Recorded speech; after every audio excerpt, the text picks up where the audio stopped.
Hello everyone, good morning. তো দেখো সকাল সকাল জল এসেছে, আমি জল ভরতে বসে পড়েছি। আর অনেক ড্রামে কিন্তু জল ভরে রাখতে হয়, কারণ এখানে রোজ জল আসে না, একদিন বাদে একদিন আসে।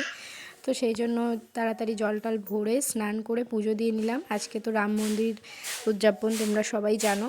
তো সেই জন্য আর কি সকালবেলাই একেবারে জল টল নিয়ে স্নান করে পুজো দিয়ে নিলাম। আর যেহেতু আগের দিন একাদশী করেছিলাম, তো সেই জন্য আরও তাড়াতাড়ি করে রান্নাবান্নার একটু চাপ আছে।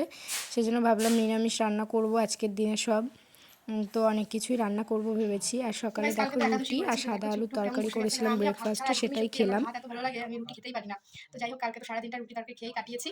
আর আজকে তো রাম মন্দির আর কি স্থাপিত হবে, তো এই জন্যই সব সব নিরামিষ রান্না করেছি।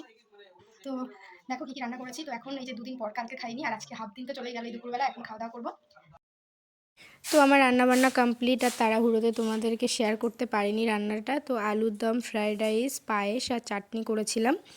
তো এখন ঝটাপট খাওয়া দাওয়া করে নিই, তোমরা ভিডিওটা কন্টিনিউ করতে থাকো। তো সন্ধ্যাবেলা ভেবেছি একটু রঙ্গোলি করব, তো ডেফিনেটলি সেটা তোমাদের সাথে শেয়ার করব। তোমরা দেখতে থাকো আর আমার সঙ্গে থাকো। তো চলো আমি পেট ভরে খেয়ে নিই, তারপর তোমাদের সাথে শেয়ার করবো সন্ধ্যাটা কেমন ভাবে কাটাই। আর এদিকে দেখো সন্ধ্যাবেলা আমাদের পাশের বাড়ি আর কি পুজো হয়েছিল, তাই একটু শাড়ি পরে ওখানেও গেছিলাম।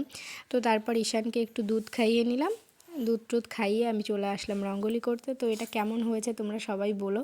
তো আমি ফার্স্ট এটা ফুল দিয়ে করেছি, তারপর ওই প্রদীপগুলো দীপাবলিতে নেওয়া হয়েছিল, তো সেগুলো আছে। তো ও বলছে যে এই স্বস্তিক চিহ্নটা আর কি না করে রাম, মানে ফুল দিয়ে রাম লেখো। তো আমি বলছি এত সুন্দর করে সাজালাম, আবার আমি মানে আবার ভেঙে চুরে আবার লিখবো, তার থেকে তুমিই লিখে দাও। তো ও রামটা আর কি লিখে দিল মাঝখানে। তো ভালোই করেছে অ্যাকচুয়ালি, যে যার নামে আর কি আজকের দিনটা আর কি দীপ জ্বালানো সব কিছু, তার নামটাই লেখা লেখা হয়েছে।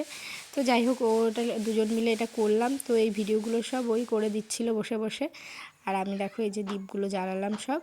তো তারপরে একটু ফটো টটো তুললাম, ঈশানকেও একটু রেডি করিয়ে দিয়েছিলাম। তো এভাবেই আজকের দিনটা কাটালাম। আর রাম মন্দিরে যাওয়ার তো ইচ্ছা আছে খুবই, অযোধ্যাতে। তো জানি না ঠাকুর কবে নিয়ে যাবে, তো দেখি যদি যাই তো তোমাদের সাথে অবশ্যই শেয়ার করব সেটা। তো তারপর ঈশানের জন্য একটু পেস্ট্রি নিয়ে এসেছিলো, ওটা খেয়ে নিল, আমি শাড়ি টাড়ি চেঞ্জ করে নিলাম। তো তারপর আমরা ডিনার করে ঘুমিয়ে পড়েছিলাম। তো এই পর্যন্তই। ভিডিওটা কেমন লাগলো তোমরা ডেফিনেটলি জানিও, ভালো লাগলে লাইক কমেন্ট শেয়ার করে দিও, আর আমার নেক্সট ভিডিওগুলো দেখতে থাকো।